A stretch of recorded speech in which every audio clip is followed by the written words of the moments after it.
Сәлеметсіздер ме, ұстаздар? Бүгін мен сіздерге өзімнің сабағымда қолданатын платформа жөнінде айтқым келіп отыр.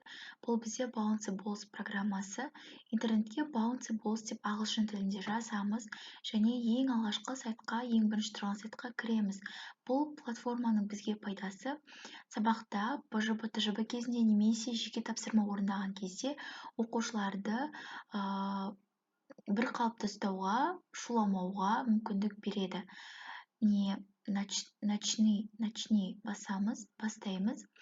Так, мына жерде түрлер бар. Орыс тілге аударып алсаңыздар болады. Микрофонды қосып қоямыз. Так, бізде пластик түрі бар. Қараңыздар, темалар өзгеріп тұрады.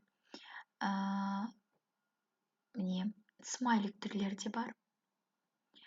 Және осы жерден смайликті біз санын көбейте аламыз. Мысалы, 119 смайлик қоя аламыз. Санын көбейтіп азайта аламыз. Мысалы, мен микрофонды қосқан кезде, мен сөйлегеніме осы смайликтер қозғалып отыр. Ал мен сөйлемегенде жаңа смайликтер қозғалған жоқ. Келесі сан түріндегі математика сабағында қолдансаңыздар болады. Міне, келесі көпіршік түрінде. Одан кейін көздер.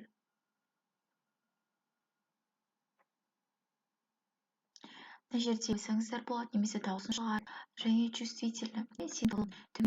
Көбейтсеңіздер, бұл формалар менің жеке телеграм каналымда